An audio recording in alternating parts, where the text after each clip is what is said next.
이재명의 웹 자서전 13번째 퇴근길 시 낭송하기.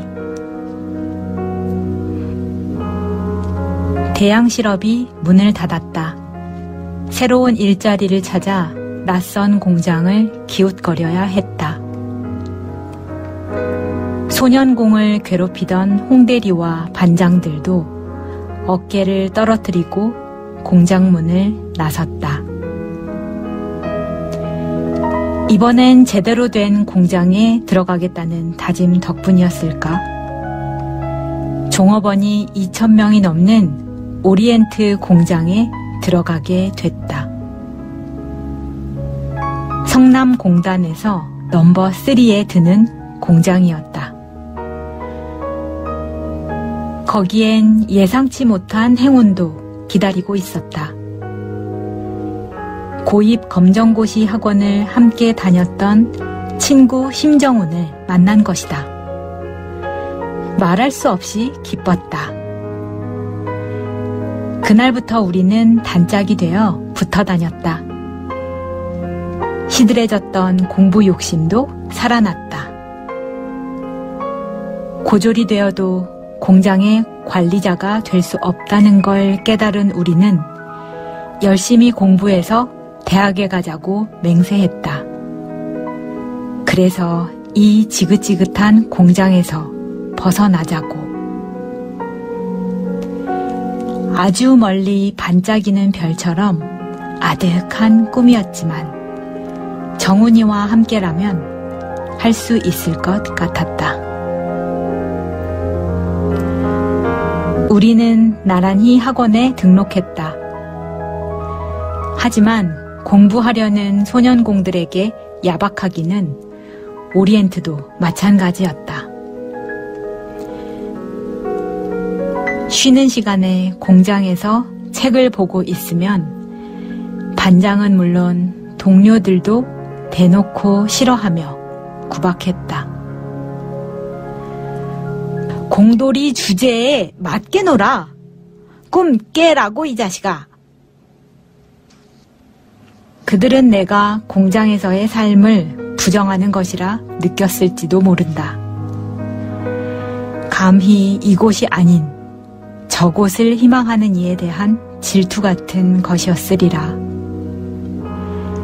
하지만 꿈꾸는 게 죄가 될 수는 없었다. 나는 수시로 뒤통수를 후려치는 이들을 피해 혼자 작업하는 도금실로 옮겼다. 그곳에서 물량을 최대한 빨리 빼놓고 공부할 시간을 벌었다. 삶에서 얻은 유일한 특혜가 있다면 공부머리를 물려받았다는 것이다. 나는 물량 빼는 속도가 최고였고 불량률도 낮았다. 공장 다니며 석 달 만에 중학과정 검정고시를 패스한 것도 그렇고, 물론 죽을 만큼 노력하기도 했지만,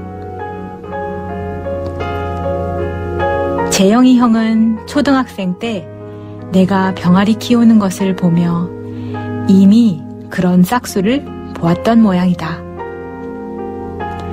나는 기온에 따라 병아리 집에 뗄 장작의 개수를 정했고, 먹이를 얼마나 줬는지, 병아리마다 상태가 어떤지 밤낮으로 살피고 기록까지 했다.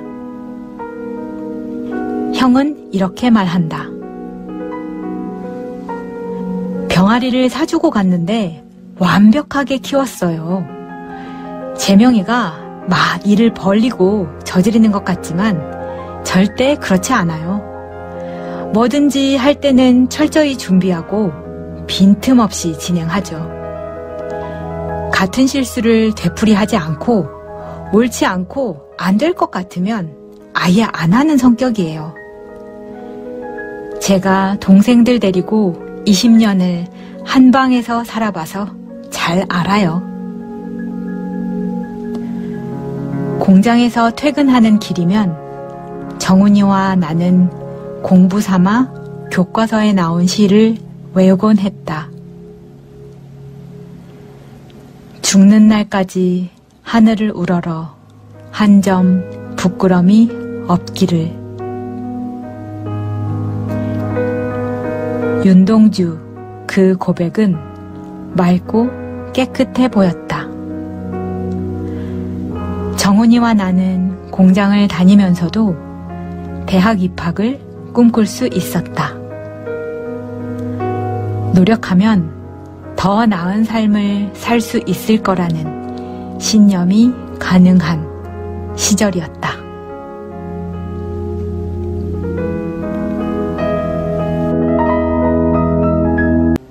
이재명의 웹 자서전 14번째. 성일학원 김창구 원장님. 공장에서 무급 연장 근무하느라 학원에 가지 못하면 정훈이와 나는 속이 탔다.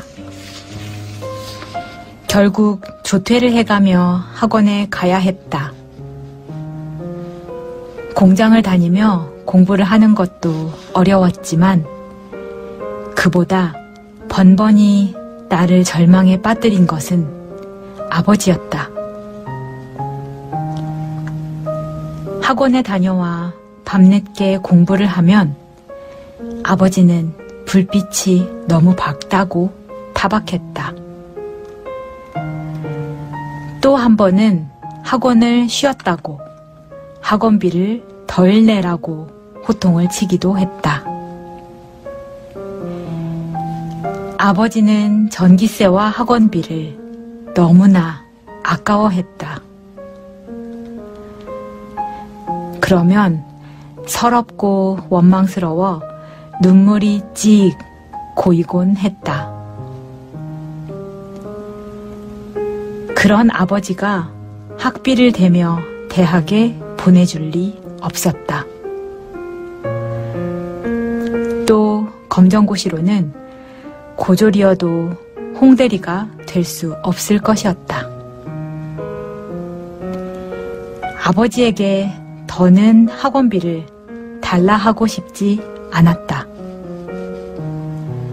지친 나는 결국 2달 다닌 단과 학원을 그만두기로 마음먹었다. 그만둔다고 하자 원장님이 불러 이유를 물었다. 성일학원 김창구 원장님이었다. 돈이 없습니다. 원장님이 물끄러미 나를 바라보았다. 그래? 그럼 돈 내지 말고 다녀. 왜요? 너 공부하고 싶잖아. 나는 천천히 고개를 끄덕였다. 그럼 공부해야지. 공부하고 싶으니 공부하라는 말. 단순한 논리였다. 김창구 원장님이 덧붙였다. 재명이 넌 공부해야 될 놈이야. 넌 달라. 나는 가만히 앉아 그 말을 모조리 빨아들였다. 캄캄한 골방에 한 줄기 빛이 비치는 듯 했다. 김창구 원장님은 왜 나를 응원하는가? 가족도 친구도 아닌데 나를 믿어주고 응원해주는 사람이 있다는 것. 신기했다. 세상으로부터 건너온 호의는 처음이어서 낯설었다. 성일학원에서 무료로 공부하는 가난한 학생이 여럿이라는 건 나중에 알았다. 한없이 감사한 일이었다. 내게 공부를 해야 할 이유가 하나 더 생겨나고 있었다. 이후로 슬프고 힘들 때 김창구 선생님을 떠올리면 마음이 편해지고 자신감이 생겼다. 명문대에 입학하면 과외교사를 해 스스로 벌어 다닐 수 있다며 길을 안내해준 이도 김창구 선생님이었다. 후에 사법고시 합격하고 찾아뵀다. 선생님이 눈물을 흘리며 나를 안아주셨다. 그 눈물이 잊히질 않는다. 보잘것없는 소년공을 귀히 여기고 아껴주셨던 김창구 선생님. 지금도 가끔씩 이 세상에 안 계신 그분이 무척 그립다.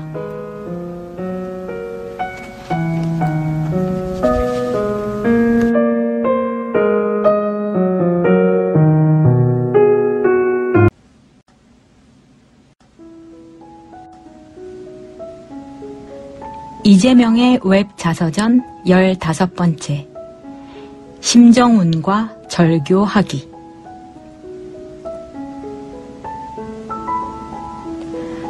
어느 날 정훈이와 자취하는 친구로부터 정훈이가 담배를 피운다는 얘기를 들었다. 고입 검정고시 학원에서 만나 절친이 되었고 오리엔트 시계공장을 다니며 같이 대학에 들어가자는 다짐을 했던 작은 스승 같았던 그 정훈이가 또 노는데 도가 텄다는 소문으로 유명한 소년공이랑 어울리며 술까지 마신다는 얘기도 들었다. 충격적이었다.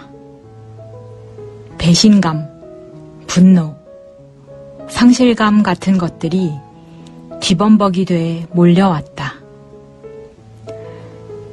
그날 자취방에서 정훈이를 기다렸다. 밤늦게 돌아온 정훈이를 세워놓고 나는 정색을 하고 물었다. 담배 피우고 술 마시고 다닌다는 게 정말이야? 정훈이는 대답이 없었다. 사실이란 뜻이었다. 나는 말없이 정훈이를 노려보았다. 널 믿었는데 너랑은 이제 절교다. 공장과 집에서 온갖 구박을 받으면서도 꿋꿋하게 공부를 할 수 있었던 건 정훈이가 있었기 때문이었다. 둘이었기에 가능한 일이었다. 세상의 반쪽을 잃어버린 것 같은 상실감에 가슴이 아렸다. 술과 담배라니, 가난하다고 해서, 소년공으로 살아야 한다고 해서 망가질 권리는 없었다. 아무도 응원하지 않는 생이라고 지레 포기할 수는 없지 않은가. 집으로 돌아오는 길, 골목의 가로등 불빛이 쓸쓸했다. 그날 이후로 나는 정훈이의 방에 가지 않았다. 외롭고 힘들면 찾아가던 유일한 도피처였다. 친구들이 가자고 해도 가지 않았다. 그것은 정훈이에 대한 내 무언의 압박이었다. 당시의 일기장에는 이렇게 적혀 있다. 그건 정훈이에 대한 나의 멸시, 아니지, 의지를 보여주기 위한 것이다. 어떤 작가는 사랑은 무조건 주는 게 아니라고 했다. 사랑은 지각 있게 주는 것이고 마찬가지로 지각 있게 주지 않는 것이다. 상대방을 평안하게 해주는 것과 더불어 지각 있게 논쟁하고 투쟁하고 맞서고 몰아대고 밀고 당기는 것이다. 정훈이에 대한 내 마음이 깊지 않았다면 그런 일탈쯤 별것 아닌 듯 봐주었을지도 모른다. 하지만 내겐 같이 꿈꾸고 함께 노력했던 정훈이가 더없이 소중했다. 절교는 내 사랑의 방식이었다. 술과 담배는 해로운 것이었고 나는 정훈이를 원래의 밝고 성실한 아이로 돌아오게 할 의무가 있었다. 미리 말하자면 내 목적은 달성됐다. 정훈이는 다시 공부로 돌아왔고 우리는 영화의 주인공들처럼 중앙대학교 법대와 공대에 나란히 합격했다. 대학 시절 최초의 여행도 정훈이와 함께 했다. 정훈이는 그 당시에 나에 대해 이렇게 전했다. 재명이는 내가 술 먹고 담배 피우는 걸 아주 심각하게 받아들였죠. 사실 소년공들은 보통 술, 담배 대수롭지 않게 여기거든요. 어려서부터 공장 다니면서 형들한테 일찍 배우죠. 그런데 재명이는 내가 술, 담배 못하게 하려고 굉장히 애썼어요. 너 그렇게 하면 어떻게 해서 대학 가겠냐고요. 그리고는 안 해도 될 말까지 덧붙인다. 그랬던 녀석이 대학 가더니 나보다 술, 담배를 더 하더라고요. 배신감 느꼈죠.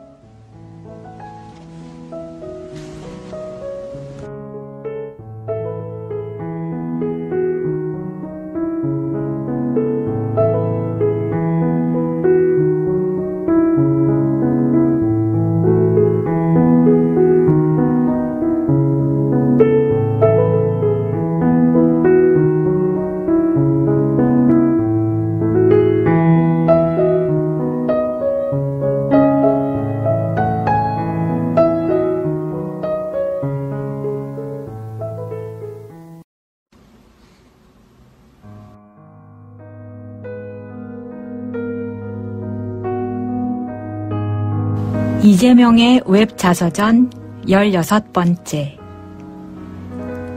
홀로 끙끙 앓던 밤들. 악착같이 공부하겠다는 마음으로 도금실에서 라카실로 옮겼다. 라카실은 이중으로 밀폐된 구역이어서 덜 방해받았다. 나는 최고 속도로 작업 물량을 끝내놓고 남은 시간 공부했다. 그 시간이 내겐 유일한 도피처였다. 그런데 몸이 자꾸 말썽을 부렸다. 두통이 잦아졌고 코가 헐기 시작했다. 라카실은 독성 물질이 배출되지 않아 화공약품 냄새가 지독했다. 결국 나는 그곳에서 후각의 반 이상을 잃었다. 좋아하는 복숭아 냄새를 맡을 수 없게 됐다. 프레스기에 치인 손목도 통증이 심해지고 있었다. 한해 키가 15cm나 컸는데 2개의 손목뼈 중 성장판이 파손된 바깥뼈만 자라지 못하고 있었다. 팔이 눈에 보일 정도로 뒤틀리면서 밤새 끙끙 앓는 날이 많았다. 몸까지 아프니 이러다간 시험을 망치겠다 싶어서 공장을 그만두려 했다. 하지만 공장에선 불량률 낮은 숙련공을 순순히 보내주지 않았다. 결국 시험 한 달 전에 그만둘 수 있었다. 4월에 대입 검정고시를 봤다. 결과 발표는 한 달 뒤였고 대입 시험은 7개월 남아 있었다. 7개월 공부해 대학에 붙어야 하는 상황. 마음이 급했다. 빨리 대입학원에 다니고 싶었지만 아버지는 검정고시 결과를 보고 가라고 했다. 공장을 알아봤지만 마땅한 곳이 없었다. 손목을 치료하려고 의료보험이 되는 공장도 찾아봤지만 그런 공장은 없었다. 집에서 미적거리고 있으니 아버지는 새벽 3시에 나를 깨워 함께 쓰레기를 치우러 가게 했다. 새벽부터 아침까지 리어카를 밀며 쓰레기를 치우고 오후에는 빈병과 깡통을 골라 고물상을 팔러 가야 했다. 검정고시 발표가 났다. 합격이었다. 내겐 뿌듯한 성취였지만 아버지는 학원에 다니지 않아도 되는 야간 전문대학을 가라고 했다. 그럴듯한 대학에 들어가 공장을 벗어나려는 내 발버둥이 아버지의 눈엔 가당치 않은 도전으로 보였나 보다. 아버지에게 학원 보내달라고 해도 직장 안 나간다고 안 보내주고 미칠 노릇이다. 괜히 주먹으로 벽도 쳐보고 머리로 막 받았다. 산다는 사실이 귀찮아진다. 1980년 5월 16일. 아버지는 자신이 할 일이란 악착같이 돈을 모아 번듯한 집 한 채를 마련하는 것이라 생각했던 것 같다. 결국 가족을 위한 일이었고 종일 일하는 아버지가 이해가 되지 않는 것은 아니었다.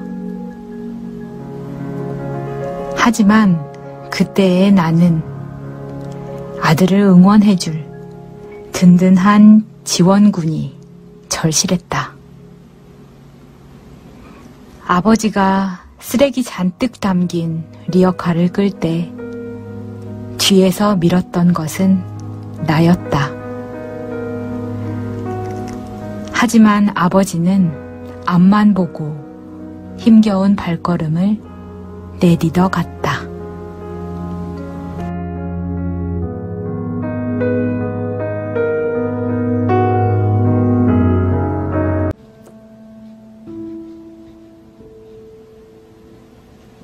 이재명의 웹자서전 17번째.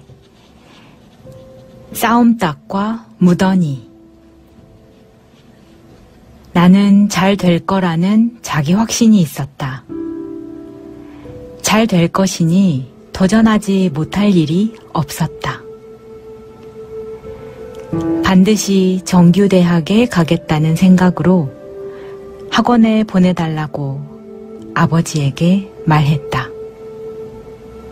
내 기세가 평소와 다르다 느꼈는지 아버지는 그달 안에 다시 취업한다는 조건으로 학원에 다니는 것을 허락했다. 하지만 학원에 다니는 와중에도 새벽마다 일어나 쓰레기는 치워야 했다. 취업에 미적거리고 있었더니 아버지는 새로운 제안을 했다. 아예 밤낮으로 자기와 일하면 어떻겠느냐는 것이었다. 종일 쓰레기를 치우라고? 나는 화들짝 놀라 발등에 불붙은 사람처럼 서둘러 일자리를 알아보았다. 학원 갔다 와서 공부 좀 하려 했더니 아버지가 쓰레기 치우러 나오라고 한다. 신경질이 났다. 신발을 확 집어 던졌다. 아버지가 그 모양을 보더니 한참 나를 노려보았다. 1980년 5월 29일. 부당한 일을 당하면 나는 전투력이 강해진다. 아버지의 그런 압력이 나를 더 치열하게 만들었는지도 모르겠다. 재영이 형은 나에 대해 이렇게 말했다. 재명이는 기가 잘 죽지 않는 애였어요. 어려서부터 우리 형제 중에 아버지한테 말대꾸한 건 재명이 뿐이에요. 우린 아버지가 말씀하시면 무조건 따랐는데 재명이는 자기 할 말 다 했어요. 그러다 맞기도 했지만 자기가 옳다고 여기면 맞으면서도 끝까지 물러서지 않았죠. 나는 부당한 것을 참는 성격이 아니다. 그런데 재영이 형은 같은 인터뷰에서 이렇게도 말했다. 재명이가 좀처럼 기죽지 않고 고집이 세기도 했지만 언제나 밝아서 주변의 사랑은 가장 많이 받고 자랐어요. 어릴 때 별명이 무던이였다니까요. 둘 다 나에 대한 이야기다. 맞아도 고집을 꺾지 않는 것도 나였고 별명이 무던이였던 것도 나였다. 삶은 매우 복합적이다. 아버지에 대한 내 감정도 양가적이었다. 비 오는 어느 새벽, 아버지와 쓰레기를 치우는데 급기야 일을 못할 정도로 빗줄기가 굵어졌다. 우리는 시장통 처마 밑에 쪼그리고 앉았다. 비가 잦아들기를 기다리며 꼬박꼬박 조는데 아버지가 그 모습을 보더니 가게 좌판에 누워 눈 좀 붙이라고 했다. 새벽에 누가 깨웠다. 엄마였다. 흠뻑 젖은 작업복을 입고 오들오들 떨며 자고 있는 내 모습을 보고 엄마는 말없이 눈물을 쏟았다. 그때 아버지는 희뿌연 여명 속으로 비를 맞으며 혼자 쓰레기를 치우고 있었다. 제명이 될꼬 드감더. 엄마가 소리쳤다. 아버지가 천천히 돌아보더니 들어가라고 손짓했다. 아버지의 그 모습이 문득 아렸다. 생각하면 아픈 것들 투성이. 그래도 아버지. 그래서 아버지였다.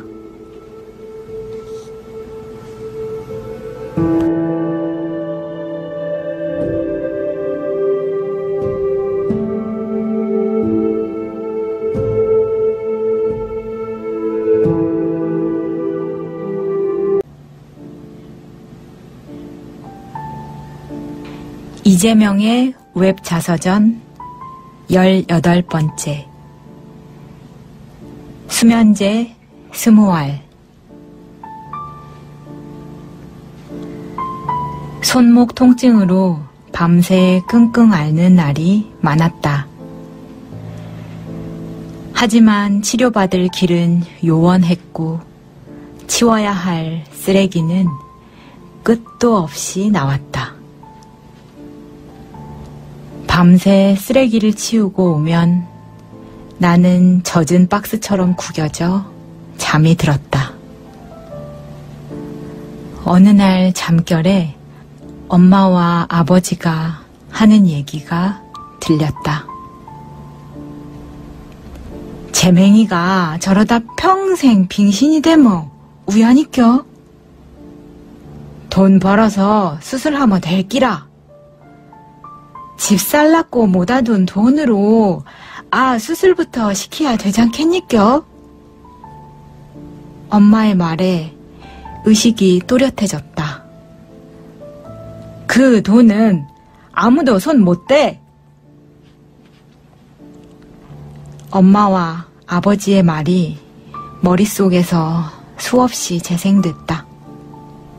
한창 예민한 17살이었다. 가난은 아득해 보였고 한 팔을 못 쓰는 사람이 되어서도 살아갈 수 있을지 자신이 없었다. 온갖 절망적인 생각이 나를 삼키고 있었다. 눈물이 베개를 적셨다. 마침내 나는 모든 것을 포기하기로 했다. 대학 입시도, 팔을 고치는 일도 부질없어 보였다. 열심히 살아 교복도 한번 입어보고 성공한 모습도 보여주고 싶었지만 불가능한 꿈이란 생각이 들었다. 엄마에게 얼마간의 돈을 달라고 했다. 수면제와 연탄을 사야 했다. 이상하다는 느낌을 받았을까? 엄마는 돈을 주면서 버릇처럼 입에 달고 살던 말을 다시 반복했다. 재맹아, 마음 단디 먹여야 된대. 니는 크게 될 거라고 그랬지? 엄마의 말이 아프게 가슴을 찔렀다. 다락에 연탄불을 피우고 수면제를 먹었다. 잠은 쉬어오지 않았다. 세상과의 영원한 작별이었다. 슬프기도 했지만 홀가분하기도 했다. 얼마나 지났을까. 나는 멀쩡하게 눈을 뜨고 다시 깨어났다. 연탄불은 꺼져 있었고 정신은 말짱했다. 공장 친구들은 그 정도면 죽는다고 했는데 수면제가 부족 부족했던 모양이었다. 다시 기회를 보기로 했다. 그즈음 오리엔트 공장에서 사람을 뽑았다. 아버지가 원서를 내라고 했다. 어차피 죽기로 한 마당이니 못할 것도 없었다. 취업이 안 될까 걱정했던 아버지는 백을 쓰기로 한 모양인지 오리엔트 수의장에게 3,000원을 갖다 바쳤다. 돈이 아까웠지만 그렇다고 아버지에게 내일 죽어버릴 거란 말을 할 수는 없었다.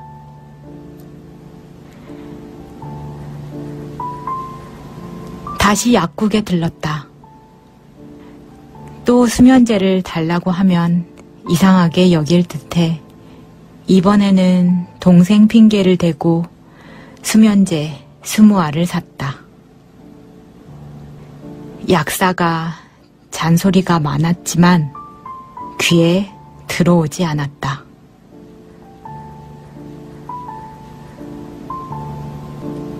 유서를 썼다.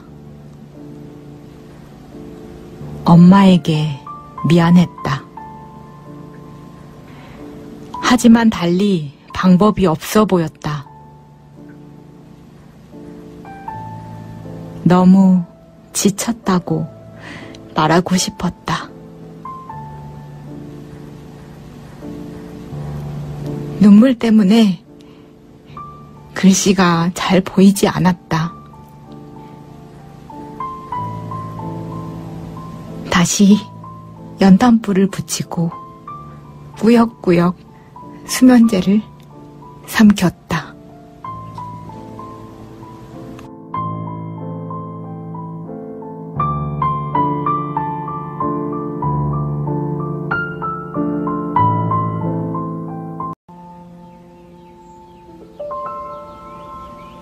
이재명의 웹 자서전 19번째 약사의 잔소리. 수면제를 20알이나 먹었지만 정신이 말똥말똥했다. 무슨 문제가 있는 것일까? 2번이나 그러니 이상했다. 그때 별안간 다락방 문이 열렸다. 매형이었다. 매형은 연탄불을 보고는 상황을 금방 눈치챘다. 처남, 오늘 오리엔트 면접날인데 왜 이렇게 누워있어? 매형은 짐짓 연탄가스가 가득 찬 다락방 상황을 모른 채 했다. 그리고는 공장까지 따라오며 괜한 우스개를 늘어놓았다. 오리엔트에 도착하니 면접 볼 시간이 훨씬 지났는데도 수의장이 사무실로 들어가게 해주었다. 아버지가 수의장에게 건넨 3,000원이 효능을 발휘하는 모양이었다. 머뭇거리고 있는데 문득 매형이 내 굽은 팔을 어루만졌다. 내가 처남 팔 고쳐줄게. 걱정하지 마. 누나네는 우리 집보다 더 가난했다. 변변한 직업도 없이 과일 행상을 하는 매형에게 그럴 돈은 없었다. 그래도 그렇게 말해주는 매형이 눈물겹게 고마웠다. 자꾸 눈물이 나려 했다. 그즈음 나는 툭 하면 눈물이 났다. 오리엔트에 결국 합격했다. 그건 대학 진학의 완전한 포기를 의미했다. 돌아보지도 않을 생각이었던 오리엔트에 나는 고개를 숙이고 다시 들어갔다. 삶은 호락호락하지 않았다. 수면제를 먹었는데도 왜 잠들지 않았을까? 나는 이윽고 약사에게 속았음을 깨달았다. 그렇지 않고서야 20알씩이나 먹고서도 멀쩡하게 면접을 보러 갈 수는 없었다. 웬 어린 놈이 수면제를 달라 하니 상황을 짐작한 약사는 소화제 같은 것을 잔뜩 줬던 것이다. 동네 약국에 그 약사를 생각한다. 약사는 폭풍 잔소리를 해댔지만 어쩌면 속으로는 이렇게 말하고 싶었을지도 모르겠다. 얘야, 서럽고 억울하고 앞날이 캄캄해 죽을 만큼 힘들어도 삶이란 견디면 또 사라지고 살다 보면 그때 죽고 싶었던 마음을 웃어 넘길 수 있을 만큼 편안하고 좋은 날도 올 거란다. 그러니 힘을 내렴. 결국 우리를 살게 하는 건 서로를 향한 사소해 보이는 관심과 연대인지도 모른다. 약사는 처음 보는 나를 세상 슬픔은 다 짊어진 듯한 표정으로 생을 끝장내려고 하는 소년을 모른 척하지 않았다. 팔을 고쳐주겠다던 내 가난했던 매형의 말도 진심이었을 것이다. 누구도 홧김에 스스로 죽음을 선택하지는 않는다. 극단적인 선택을 하는 사람이 단 한 명도 없는 세상이 불가능하지만은 않을 것이다. 생이 벼랑 끝에 몰릴 때 듬직하게 기댈 수 있는 사회이길 희망한다.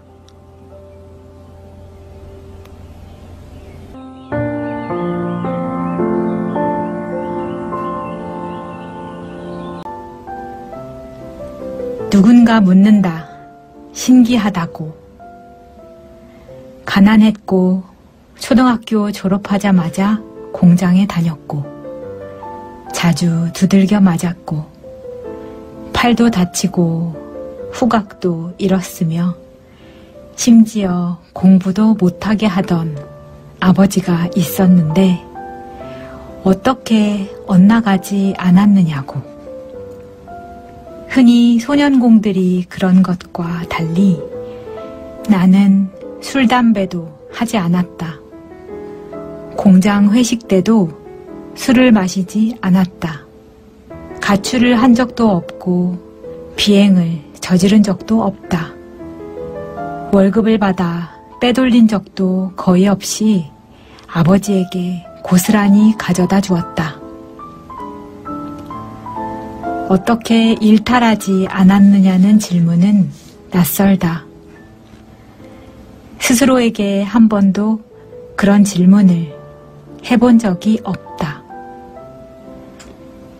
대답을 하려 들면 생각은 결국 강이 바다로 흘러가듯 엄마에게 맨 먼저 달려간다.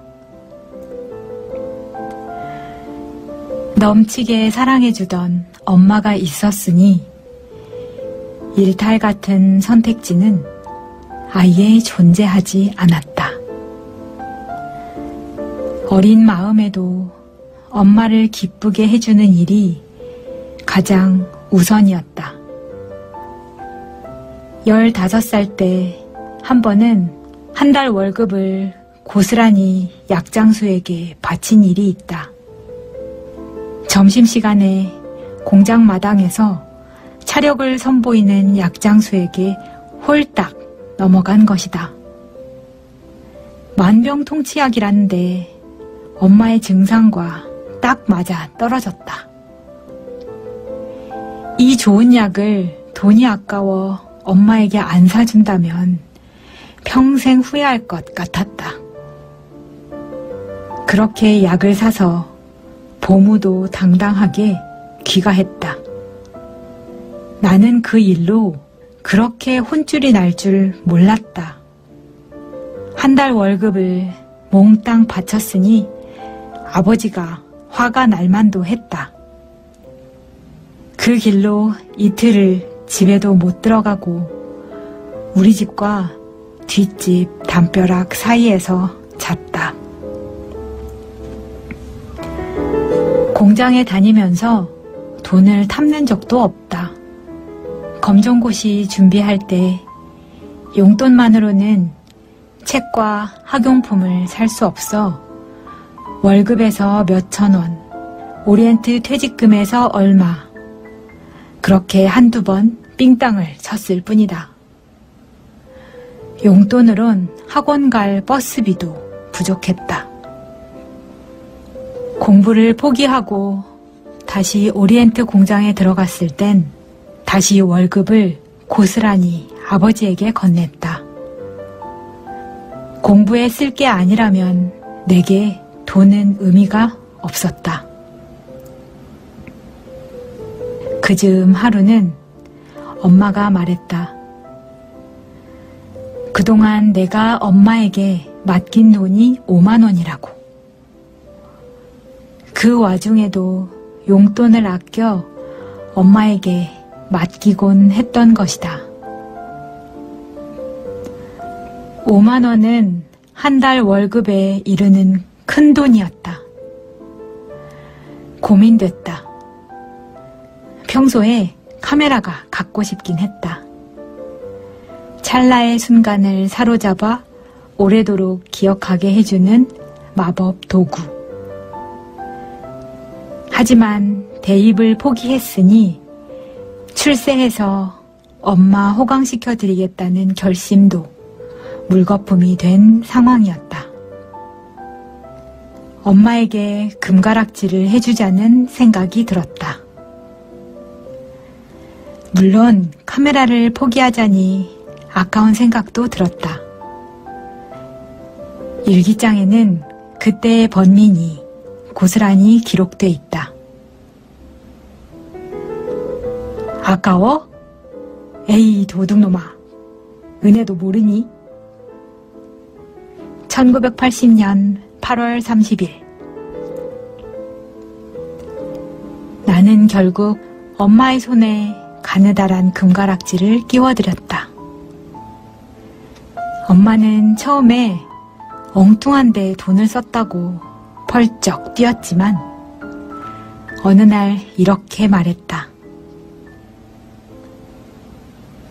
재맹아, 내는 이 가락지 끼고 있으면 세상에 부러운 것도 무서운 것도 없대. 엄마는 슬프고 힘든 일이 있으면 손가락에 금가락지를 매만졌다. 그런 엄마를 보면 마음이 짠했다. 그리고 돈이 어떻게 쓰일 때 가장 빛나는지 알 것 같았다. 어떻게 엇나가지 않았느냐는 질문에 뭐라고 대답해야 할까? 모르겠다. 일탈조차도 사치였던 삶이라고 할까? 누구나 사는 게 너무 힘들어 잠시 엇나가더라도 멀리 가지는 마시라. 어딘가는 반드시 그대가 돌아오기를 기다리는 사람이 있을 것이다.